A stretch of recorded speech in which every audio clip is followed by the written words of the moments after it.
Hello നമസ്കാരം എല്ലാവർക്കും എൻ്റെ ഓണാശംസകൾ. ഇതാരാന്ന് മനസ്സിലായോ? ഇതാണ് സബൈന. ആരാന്നാണോ ആലോചിക്കുന്നത്? യെസ്, നമ്മളുടെ ഈ വർഷത്തെ ഏറ്റവും സെൻസേഷണൽ ബേബിയാണിത്. ശ്രീവത്സൻ മേനോൻ്റെയും ശ്വേത മേനോൻ്റെയും ചുന്ദരി മോളാണിത്. അച്ഛനും അമ്മയ്ക്ക് ഒരു happy Onam. Happy Onam. Happy Onam. Happy Onam. അമ്മ അവൾക്ക് ആ പടത്തിലെ പാട്ടൊന്ന് പാടി കേൾപ്പിച്ചു കൊടുത്തേ. കളിമണ്ണിലെ ലാലി ലാലി ഒന്ന് പാടിക്കേ. അമ്മയും മോളും കൂടെ ഒന്ന് പാടിക്കേ നോക്കട്ടെ.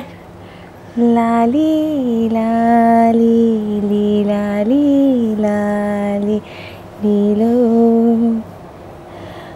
മലരൊളിയേ മന്ദാര മലരേ എന്നോമൽ കണിയേ എൻ കുഞ്ചു മലരേ ലാലി ലാലി ലാലി ലാലി ലോ. ഈ പാട്ട് കേട്ടിട്ടുണ്ടോ? എപ്പോ കേട്ടതാ ഈ പാട്ട്? അമ്മയുടെ ടം ടംല്. പറയൂ ശ്രീവത്സൻ. ഞാൻ കുറച്ചു നേരം ശ്രീവത്സനോട് ശ്വേത കുറച്ചു നേരം മിണ്ടാതിരിക്കും. ശരി, ഓക്കെ. ശരി. ചിങ്ങമാസത്തിൽ ഒന്നും ഒളിച്ചു വെക്കാൻ പാടില്ല എന്നാണ് വെപ്പ്. എന്നാണ് വെപ്പ്. കേട്ടോ? ആദ്യമായിട്ട് ഫാമിലി ആയിട്ട് അതൊന്നും കേട്ടിട്ടില്ല. അങ്ങനെ ഒരു ട്രഡീഷൻ ഉണ്ടെന്ന് എനിക്ക് അറിയില്ല. ആണോ? പിന്നെ എങ്ങനെയുണ്ട് ഒരു സെലിബ്രിറ്റിയുമായിട്ടുള്ള ഒരു ജീവിതം? എൻജോയ് ചെയ്യുന്നു? പിന്നെ ചിലപ്പോൾ ഇറിറ്റേഷൻ വരുമോ? ഇല്ലില്ല, അങ്ങനെ ഇതുവരെ അങ്ങനെ കുഴപ്പമൊന്നും ഉണ്ടായിട്ടില്ല. ഞാൻ ജേർണലിസ്റ്റ് ആയിരുന്നല്ലോ, അപ്പം എനിക്കറിയാം എന്തൊക്കെ നടക്കും, എന്തൊക്കെ നടക്കാൻ പോകുന്നുണ്ടെന്നുള്ള ഒരു ആൻറ്റിസിപ്പേഷനൊക്കെ ഉണ്ട്. പിന്നെ പൊതുവേ എന്തെങ്കിലും ഞങ്ങൾ ഡിസ്കസ് ചെയ്യും എല്ലാ കാര്യങ്ങളും. ഞാൻ പറഞ്ഞു, ഇപ്പം ഞങ്ങൾക്ക് ചിരിക്കാനൊരു അവസരമാണ്. ഞങ്ങൾ യൂട്യൂബിൽ പോയിട്ട് പുതിയൊരു വീഡിയോ ഇട്ട് കഴിഞ്ഞാൽ ഞങ്ങളൊന്ന് വായിക്കും. എന്നിട്ട് അതിൻ്റെ ഉള്ള കമൻസ് വായിച്ച് ഞങ്ങൾ ചിരിയോട് ചിരിയാണ്. അപ്പം ഞാൻ തന്നെ വായിച്ച് ചിരിക്കും മറ്റുള്ളവരുടെ എന്താ പറയുക കളിയാക്കുന്ന കമൻസും ഒക്കെ വായിച്ചിട്ട്. പക്ഷേ ഒരേ ഒരു ഇതെന്താ വെച്ചാൽ നമ്മൾ എല്ലാവരും റിക്വസ്റ്റ് ചെയ്യുന്ന വെച്ചാൽ അവളെ പറ്റി കമൻറ്റ് ചെയ്യരുത്. അതുപോലെ തന്നെ അച്ഛനും അമ്മയും പറ്റിയിട്ടും ഒന്നും ചെയ്യരുത്. നിങ്ങളെ പറ്റി എന്ത് പറഞ്ഞാലും കുഴപ്പമില്ല. പക്ഷേ ആ ഒരു ഇത് അതൊക്കെ ചിരിച്ച് സുഖമായിട്ട് ഇന്ന് വന്നാൽ അത് വായിച്ച് ഞങ്ങൾ തന്നെ ചിരിക്കും. ഞങ്ങൾ തന്നെ നോക്കും എന്തൊക്കെയാണ് കമൻസ് പറയുന്നത്. നെഗറ്റീവ് കമൻസ് ഒന്നും ഇതിന് പറ്റി വന്നിട്ടില്ല. എനിക്ക് തോന്നുന്നു കേരളത്തിലെ പ്രേക്ഷകർ ഇന്ന് വരെ, ഞാൻ നാട്ടിലോ അല്ലാതെ ഞാൻ എവിടെയെങ്കിലും പോകുമ്പോൾ എന്നോട് ആരും ഇന്ന് വരെ മുന്നോട്ട് വന്നിട്ട് ചോദിച്ചിട്ടില്ല എന്തിനാണ് നിങ്ങൾ അങ്ങനെ ചെയ്തത്. ആക്ച്വലി സ്ത്രീകൾ ഏട്ടൻ്റെ അടുത്ത് പോയിട്ട് ഭയങ്കര കയ്യ് പിടിച്ച് അവർ പറയും, നിങ്ങളെ നമ്മൾ സമ്മതിക്കണം, നിങ്ങൾ നിങ്ങളുടെ ഭാര്യനെ സപ്പോർട്ട് കൊടുത്തത്, അതിന് നിങ്ങൾ അങ്ങനെ തന്നെ ഇരിക്കണം, നിങ്ങൾ എപ്പോഴും അങ്ങനെ തന്നെ നിങ്ങളുടെ ഭാര്യൻ്റെ കൂടെ ഉണ്ടാവണം എന്ന് മാത്രമേ ഈ പ്രേക്ഷകർ അല്ലാതെ ഈ ജനങ്ങൾ പറയുള്ളൂ. ഡെലിവറി ടൈമിൽ ശരിക്കും ബേസിക്കലി എന്താ പറയുക, അച്ഛനുണ്ടായിരുന്നു. എനിക്ക് ടെൻഷനൊന്നും. ഞങ്ങളൊക്കെ മുൻകൂട്ടി ഞങ്ങൾ മനസ്സിൽ ഒരു റിവേഴ്സ് ചെയ്തതാണ്. എന്തൊക്കെ വരും, എങ്ങനെ വരും, പോയി കഴിഞ്ഞാൽ എങ്ങനെ വരും. അപ്പോൾ പിന്നെ ഡോക്ടറായിട്ട് ഫ്രീക്വൻ്റ് ആയിട്ടുള്ള ഇൻട്രാക്ഷൻ ഉണ്ടായിരുന്നു. അപ്പോൾ ഡോക്ടർ ഒരു ഇത് പറയുന്നത് വെച്ചാൽ ഷൂട്ടും കാര്യങ്ങളൊക്കെ ഓക്കെ, പക്ഷേ എന്തെങ്കിലും കോംപ്ലിക്കേഷൻ ഉണ്ടായി കഴിഞ്ഞാൽ, അതായത് കുഞ്ഞിൻ്റെ ഹാർട്ട് ഡ്രൗൺ ആയി കഴിഞ്ഞാൽ നിങ്ങളെല്ലാവരും ഔട്ടാണ്, പിന്നെ ഞാനൊന്നും നോക്കില്ല എന്നൊക്കെ പറഞ്ഞു. അപ്പോൾ എല്ലാ നിലയ്ക്കും ഞങ്ങൾ ഓരോ ദിവസവും ഡിസ്കസ് ചെയ്ത് ഞങ്ങൾ പ്രിപ്പയർ ചെയ്തിട്ടുണ്ടായിരുന്നു. ഈ ക്യാമറയൊക്കെ ഇങ്ങനെ ഉള്ളപ്പോൾ നമ്മൾ നമ്മുടെ ഡെലിവറിയെ കുറിച്ചായിരിക്കോ കോൺഷ്യസ് ആയിരിക്കും, അതോ ഈ ക്യാമറയെ കുറിച്ചായിരുന്നോ കോൺഷ്യസ്? അപ്പോൾ ഒരു മേക്കപ്പ് ഉണ്ടായിരുന്നില്ല, അത് ഒന്നും ഉണ്ടായിരുന്നു. അല്ല, ഞാൻ പറയാം, ഞാൻ ഹോസ്പിറ്റലിൽ ഭയങ്കര സ്റ്റൈലായിട്ടാണ് കയറി വന്നത്. ലേബർ പെയിന് എങ്ങനെയാണ്, ഏത് രീതിയിലാണ് ഒന്നും അറിയാതെയാണ് ഞാൻ കയറി ചെല്ലുന്നത്. നമ്മളോട് എല്ലാവരും പറഞ്ഞിട്ടുണ്ട്, ഇത് ഇങ്ങനെയാണ് ഉണ്ടാവുക പെയിന്, പക്ഷേ എന്താ പെയിന് എന്ന് ആരും ഇന്ന് വരെ പറഞ്ഞിട്ടില്ല. എനിക്ക് തോന്നുന്നു ഇന്ന് എന്നോട് ചോദിച്ചാൽ എനിക്കും ആരോട് പറഞ്ഞ് കൊടുക്കാൻ പറ്റില്ല. അങ്ങനത്തെ ഒരു എന്താ ദൈവം തന്നൊരു എന്തോ ആണ് പവർ. അപ്പോൾ പക്ഷെ അതാണ് എന്താ പറയുക, ആ സമയത്ത് ക്യാമറ അല്ല ഒന്നുമില്ല. ഞാൻ ഏട്ടനെ മാത്രം, എൻ്റെ റൈറ്റ് സൈഡിൽ ഏട്ടനുണ്ടായിരുന്നു. ഞാൻ ഏട്ടനും ഡോക്ടറിൻ്റെ ഒച്ചയല്ലാതെ വേറെ എനിക്ക് ഒന്നും ഓർമ്മയില്ല. ഞാൻ ആ 2.5 മണിക്കൂറിൻ്റെ ലേബർ ഞാൻ സ്വർഗലോകത്ത് പോയി 1000 പ്രാവശ്യം പോയി ഞാൻ തിരിച്ചു വന്നു. പക്ഷെ ഞാൻ ഏട്ടന് കരയണ് കണ്ടു. എൻ്റെ അടുത്ത് എന്തൊക്കെയോ ആക്ഷൻസ് ഒക്കെ കാണിക്കുന്നുണ്ട്.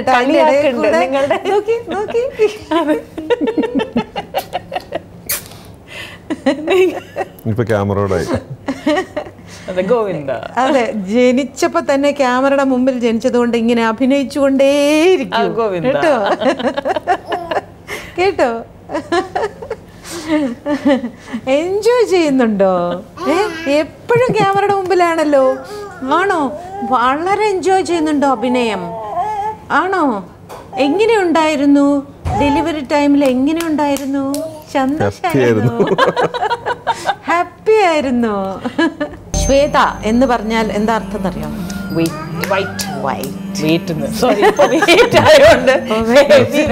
ഇപ്പോഴത്തെ മീനിങ് ആണത്. അങ്ങനെയായിരുന്നില്ല. നിങ്ങളിൽ ആരാ ഏറ്റവും റൊമാൻറ്റിക് പേഴ്സൺ? ഭർത്താവ്?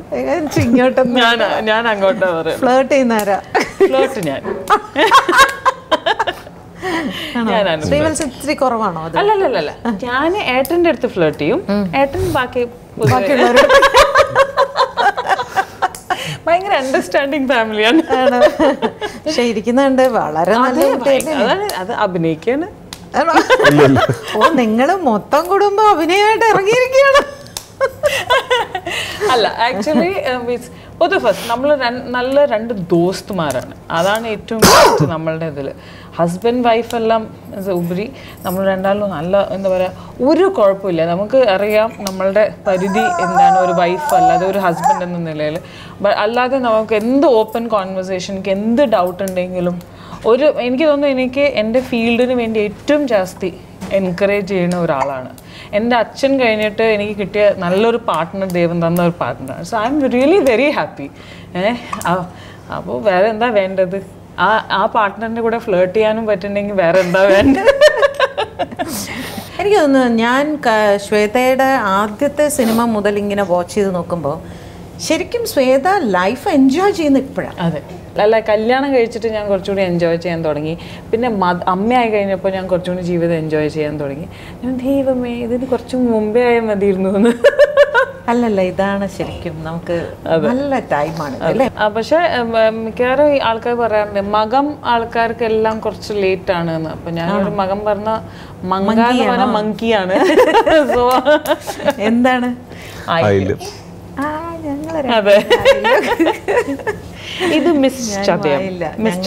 ഇതാണ് ചതയം. ആണോ? അത് ശരി.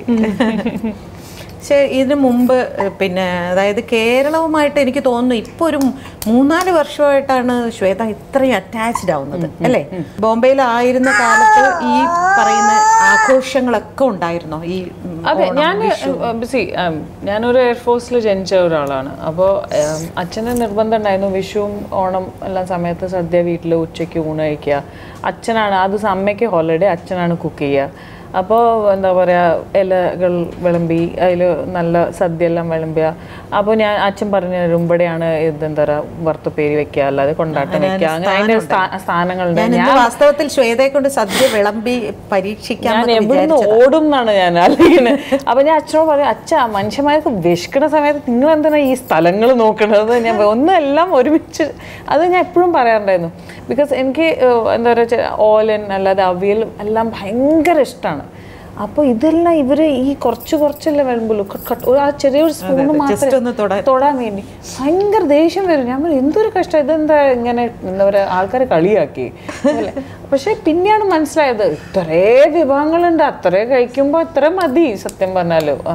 അപ്പോൾ അങ്ങനത്തെ ഒരുപാട് കാര്യങ്ങൾ എന്താ പറയുക അച്ഛന് നിർബന്ധം ഉണ്ടായിരുന്നു. പൂക്കളം ഇടുക വീട്ടിൻ്റെ പുറത്ത്, വേണമെങ്കിൽ ചെറുതാണെങ്കിലും കുഴപ്പമില്ല, ഒരു ചെറിയൊരു 4-5 എന്താ പറയുക ജസ്റ്റ് ഒന്ന് അതിൻ്റെ പെറ്റൽസ് വെച്ചാലും കുഴപ്പമില്ല, പക്ഷെ പൂക്കളം ഇടണം.